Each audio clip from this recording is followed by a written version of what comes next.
Good morning everyone, welcome back to my channel. আমার নতুন আরও একটি ব্লগে তোমাদের সকলকে জানাই অনেক অনেক স্বাগত। আজকে বৃহস্পতিবার, আর এখন সকালবেলা ওই 9টা কি 9:30 মতন হবে। আমি চা বানালাম, ফ্রেশ হয়ে সকালবেলা ঘুম থেকে উঠে চা বানালাম। আর এখানে না আমি পুরোটাই কথা বলে ভিডিও করেছিলাম, পরে দেখছি যে পাশের বাড়ির মানে হয়তো গান চালিয়েছিল পাশের বাড়িতে, ওই জন্য পুরো গানের আওয়াজটা জানলা দিয়ে ভেসে আসছে। এটা আমার রান্নাঘরে দাঁড়িয়ে শ্যুট করা ভিডিওটা, আর পুরো ভোজপুরি গান বাজছে পাশের বাড়ির জানলার থেকে, পুরো আওয়াজটা একদম ক্যামেরা মানে ফোনে রেকর্ড হয়েছে। ওই জন্য আমি আবার ভয়েস ওভার দিলাম ওই জায়গায় গানটা কেটে দিয়ে। তো তোমাদের দাদাভাই এখন বাজারে গেছে, আর বাবাই তো বাড়িতে নেই, বাবাই তো কালকে মার বাড়িতে থেকে গেছিলো। বিকেলবেলা তোমাদের দাদাভাই গিয়ে নিয়ে আসবে, কারণ মা কীর্তনে যাবে। আমাদের এখানে না কীর্তন হচ্ছে, মানে বনগাঁতে প্রত্যেক বছর হয়। আগের বছর বোধহয় গেছিলাম, গত বছর বোধহয় গেছিলাম কীর্তনে। যারা আমার কন্টিনিউ ব্লগ দেখো অনেক দিন ধরে তারা হয়তো দেখেছো। তো এখানেই এখন মানে 1 মাস ধরে কীর্তন হয়, মা ওখানেই যাবে। ওই জন্য বিকেলবেলা বাবাইকে তোমাদের দাদাভাই নিয়ে আসবে, মা সন্ধ্যেবেলা মানে প্রত্যেকদিন সন্ধ্যেবেলা আর কি যায় কীর্তনে। তো এখন বাজারে আসুক, তারপরে আমি রান্না বান্না করব। আর এখন আমি চাটা খেয়ে নিই। চা খেয়ে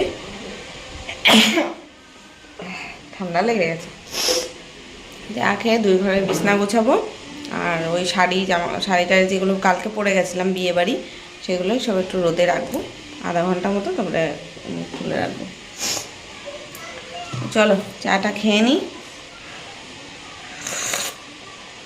দেখতে থাকো। কালকে এই শাড়িটা পরে বিয়ে বাড়িতে গেছিলাম। অনেকেই দেখি কমেন্ট করে জিজ্ঞেস করছো যে দিদি ভাই কোথা থেকে কিনেছো শাড়িটা, কত দাম নিয়েছে। তো যারা আমার দুর্গাপুজোর সময় ভিডিও দেখেছো যখন শাড়িটা কিনেছিলাম তারা হয়তো জানবে, আর হয়তো নতুন ভিউয়ার্স তোমরা ওই জন্য জানো না। তো এটা আমি আমাদের বনগাঁ থেকেই, বনগাঁর একটা দোকান থেকেই কিনেছিলাম।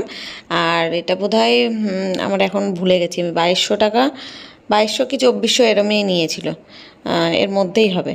তো এটার নাম হচ্ছে মিনাকারি, মিনাকারি কী যেন, মিনাকারি কাতান নাকি কাতান সিল্ক, মিনাকারি কাতান সিল্ক বোধহয় এটার নাম। তো এই যে শাড়িটা একটু ভাঁজ করে নিলাম, উল্টো করে ভাঁজ করলাম, রোদে দেবো তো নইলে রং জ্বলে যাবে। বাইরে আজকে প্রচণ্ড পরিমাণে রোদ, আর সেরকম হাওয়া, আর বেশ গরম গরম ভাব এসে গেছে, রোদের তাপে না বেশিক্ষণ থাকা যাচ্ছে না।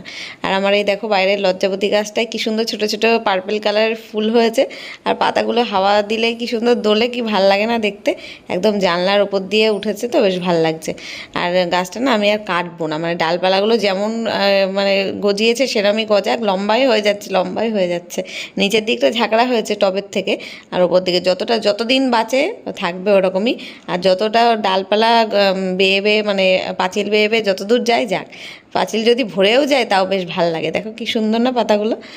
আর আমি যে মেলে দিলাম, আর কি হাওয়া দিচ্ছে। সকালবেলা ঘুম থেকে উঠে আমি মেলেছি এগুলো হয়তো 8:30টার দিকে। তো তখন থেকে এখন 1 ঘন্টার মতো হয়েছে, 1 ঘন্টা কি 45 মিনিট হয়েছে। এখনই পুরো টেনে গেছে সব, মানে ভেজাগুলো যা যা মেলেছি সব হাওয়ায় রোদে টেনে গেছে, এতটাই রোদের তাপ। তো ভাবছি আধা ঘন্টাও রাখা যাবে না, 15 মিনিট মতন বাইরে থাকবে শাড়িটা, তারপরে তুলে নেবো, নইলে রং একদম যাবে জ্বলে নষ্ট হয়ে। এই যে এখন এই ঘরটাও গুছিয়ে নিলাম, বিছনা টিছনা তুলে কমপ্লিট। আর ওই ঘরও গুছিয়ে দিয়েছি, খাট। আর তোমাদের দাদাভাই বাজার করেও এনে দিয়েছে, কাঁচকলা এনেছে দেখো 2খানা, আর এনেছে মাছ। এই যে ইলিশ মাছ, তো ইলিশ মাছের ঝোল করব সর্ষে বাটা দিয়ে কাঁচকলা দিয়ে ঝোল করব। আর ভাত এই হবে। আর ভাতের চালটা আমি ভিজিয়ে রেখেছি, ধুয়ে টুয়ে চাল ভিজিয়ে রেখেছি। এখন একটু পরে ভাত বসাবো। মাছটা আগে ধুয়ে বেছে নিই। এখনকার ইলিশ মাছ কেমন হবে কে জানে, ভালো হবে কি না। ধুয়ে নিই দাঁড়াও মাছটা।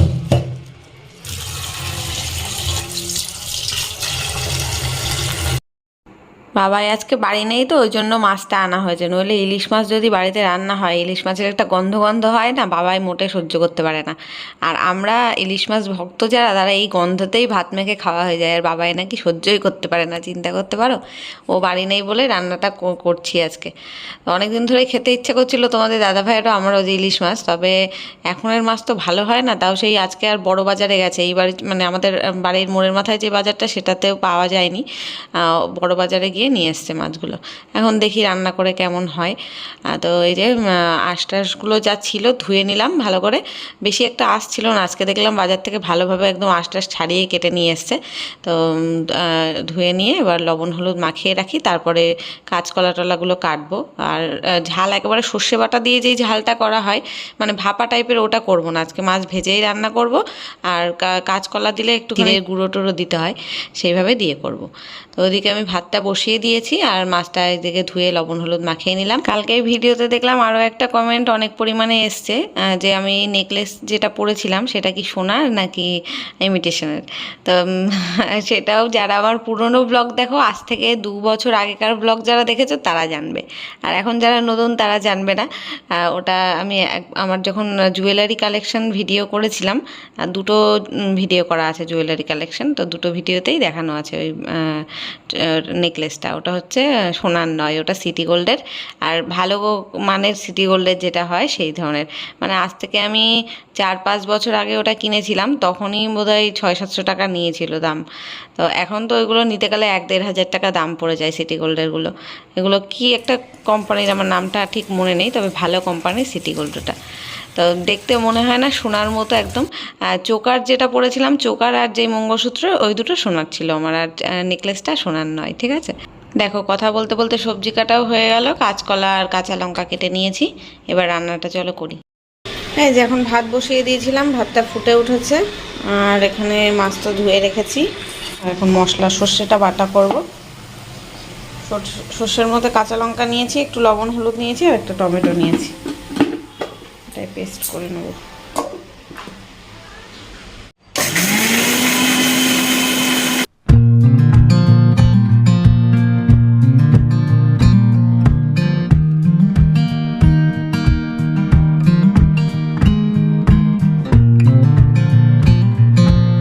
এখানে মশলার পেস্টটা দেখো করা কমপ্লিট। আজকে না সর্ষে আর বেশি ছিল না, অল্প একটুই ছিল, ওটাই পুরো অনেকক্ষণ ধরে বাটলাম, ওই জন্য টমেটোটা দিলাম, নইলে মাছে এই ইলিশ মাছে টমেটো না দিলেই ভালো হয়। তো এদিকে মাছগুলো ভেজে নিলাম একটু, কারণ এখনকার মাছ তো পুরোই বরফে মাছ, কাঁচা করলে না অতটা ভালো লাগে না, টেস্ট হয় না। তো ভেজেই নিয়েছি, আর মশলাটা এখানে কষাচ্ছি। তেলের মধ্যে ফোড়ন দিয়েছিলাম কাঁচা লঙ্কা আর কালো জিরে, তারপরে একটুখানি জিরের গুঁড়ো লবণ হলুদ দিয়ে একটুখানি তেলের উপরে নাড়াচাড়া করে সর্ষের যেই পেস্টটা তৈরি করলাম ওটা দিয়ে দিয়েছিলাম, দিয়ে এই নাড়াচাড়া করছি। আর কিন্তু মাছটা ভাজার পরে মাছের থেকে অনেকটা তেল বেরিয়েছে, কিন্তু দেখো পুরো তেলটাতেই আমি মশলাটা কষালাম। এবার ঝোলের জন্য জল দিয়ে দিয়েছি, আর মাছগুলো ভেজে রাখা মাছগুলোও দিয়ে দিলাম। জলটা ফোটার পরেই মাছটা দেবো, কারণ সর্ষে বাটাটা না বেশিক্ষণ ধরে কিন্তু ফোটানো যায় না, ওই 1-2 মিনিট ঠিক আছে, যা যতটা মানে কষানোর, ওই কষাতেই কষিয়েই নিয়েছিলাম তেলের মধ্যে। জল দেওয়ার পরে আর বেশি ফোটানো যাবে না, ব্যাস হয়েও গেল। একটু ঢাকা দিয়ে রাখবো। আর এই দেখো লুকটা কেমন দেখতে হয়েছে। না, মাছটা কিন্তু ভালোই ছিল, প্রথমে আমি ভাবছিলাম এখনকার মাছ কেমন হবে টেস্ট, তবে রান্না করার পরে খেয়ে দেখলাম ভালোই হয়েছে। গাইস, এখন আমি স্নান টান করে এসে পুজো দিয়ে নিলাম। আজকে বৃহস্পতিবার, আজকে এত পরিমাণ সুন্দর সুন্দর জবা ফুল এনেছে, সাজিয়ে দিয়েছি, দেখো কি সুন্দর লাগছে। দাঁড়াও ব্যাক ক্যামেরা করে দেখাচ্ছি। এই যে দেখো অনেক জবা ফুল এনেছে, মানে এতে মালা গাঁথা হয়ে যেত, মালা হয়ে যেত একটা পুরো বড়।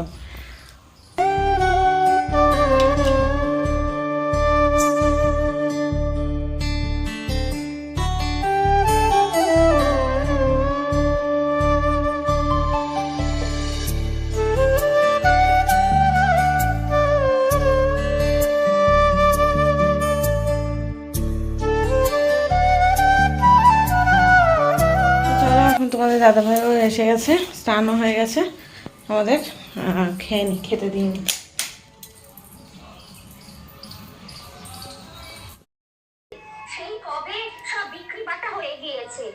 এই হচ্ছে আমাদের বাড়ির দুপুরবেলার আপডেট। তোমাদের দাদা ভাই এখন ফোনে কার্টুন চালিয়ে দেখছে, দেখতে পাচ্ছ? ফেসবুকে কার্টুন এসছে, সেটা দেখছে মনোযোগ সহকারে। আমি ভিডিওটা করে রাখলাম, বাবাই বাড়িতে আসলে দেখাবো। বাবাই কি শুধু একা একা কার্টুন দেখে, ওর বাবা ওর সাথে কার্টুন দেখে। তো গাইজ, গুড ইভিনিং। এখন সন্ধে পেরিয়ে 8টা বেজে গেছে, আর আমি এখন বাবাইকে পড়াচ্ছি এখানে বসে বসে। বাবাই বাড়ি এসছে সন্ধেবেলা, ছটার দিকে এসেছে। তোমাদের দাদাভাই গিয়ে নিয়ে এসেছিলো। বললাম না সকালে যে মা কীর্তনে যাবে, তাই জন্য বাবাইকে নিয়ে আসতে হবে, মা আর আসবে না এদিকে, তাই নিয়ে এসছে। এখন বাবাই পড়ছে, কালকে সকালবেলা আবার পড়া আছে। কালকে সকালে আসবে তো পড়াতে, না বিকেল সকালে? তাই পড়া করাচ্ছি ওকে। স্যার বললো হচ্ছে ওই 8টা গরম পড়লে 6:30 করে দেবে, সকাল 6:30 পড়বে। এমনিতে স্কুল খুললে তখন, স্কুল তো কালকের থেকে খুলবে। কালকেই 1 তারিখ, কালকে থেকে স্কুল যাবে। এতদিন স্কুল ওদের বন্ধ ছিল উচ্চ মাধ্যমিক পরীক্ষার জন্য। আজকে 29 তারিখ, আজকে জানো তো লিপ ইয়ার, এই বছরটা লিপ ইয়ার বছর। আজকে 29শে ফেব্রুয়ারি, কালকে 1 তারিখ, কালকে থেকে বাবার আবার স্কুল শুরু। আজকে উচ্চ মাধ্যমিক পরীক্ষা শেষ হলো। এখন বাবাকে পড়িয়ে আবার ভাত বসাতে হবে। আর তোমাদের দাদাভাইকে ফোন করে বললাম কিছু খাবার আনতে, খিদে পাচ্ছে। খেয়েছি সেই দুপুরবেলা অনেকক্ষণ আগে, সন্ধ্যাবেলা চা খাওয়াটা আর আজকে শেয়ার করিনি তোমাদের সাথে। তো ইচ্ছে করছে একটু কিছু বাইরের ঝাল ঝাল জিনিস খেতে, তা বললাম মোমো আনতে। বাবাও তাই বললো। এখন দেখি যদি পাওয়া যায় তাহলে নিয়ে আসবে। মানে 8:30টার সময় মোমো খাবো তাহলে। আর রাত্রে ভাত তো আমরা 11টার নিচে কেউই খায় না। কালকে বিয়েবাড়ি গিয়ে তাড়াতাড়ি খেয়েছি, 11:30, 10:30, 11:30 নাগাদ। তাছাড়া বাড়িতে থাকলে আমরা 11টার পরেই খাই। তো চলো আমি ওকে পড়িয়ে নিই, দেখতে থাকো। এই যে আমি যতক্ষণ কথা বলবো হা করে এভাবে তাকিয়ে থাকবে এইদিকেই। আমি চার্জারটা নিয়ে আসলাম, এখানে চার্জে দেবো বলে, চার্জ নেই ফোনে একটু। দেখতে থাকো, পরে আসছি। তো গাইস, এই যে চলে এসছে আমাদের মোমো গরম গরম, তার সাথে কি বলে এটাকে, এগুলো তো হচ্ছে চাটনি, আর এগুলো এটাকে বলে কি জানো, স্যুপ। এটা বাবাই ভালো খায় খুব। তো এখন আমরা এটাই এখন খাই 3 জন মিলে। 6টা রয়েছে, দুটো দুটো করে হয়ে যাবে সবার। তো দেখেই তো লোভ লাগছে, আগে খেয়ে নিই। বাবা এই ঘরে যে পড়ছে, ওকে ডাকবো এখন। আর তোমাদের দাদাভাই ওই ঘরে ফোনে কথা বলছে। তো চলো খেয়ে নিই, তারপরে আসছি আবার। তো এই যে আমাদের খাবার দাবার রেডি।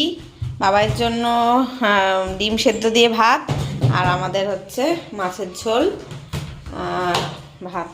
আর ডাল ছিল কালকের একটু ফ্রিজে, সেটাই গরম করলাম। বাবাই এখন দেখো এত রাত্রেও ফুটবল নিয়ে খেলছে। তো চলো আমরা খেয়ে দিয়ে নিই, আর ভিডিওটাও এখানেই শেষ করি। দেখা হচ্ছে কালকে নতুন কোনো ব্লগের সাথে। ততক্ষণ সবাই খুব ভালো থেকো, সুস্থ থেকো। আজকের মতো টাটা, গুড নাইট। বাবাই টাটা করবি? টাটা কর, টাটা কর, টাটা কর। না বললে এক্ষুনি বলছি টাটা কর, টাটা কর একটু। টাটা।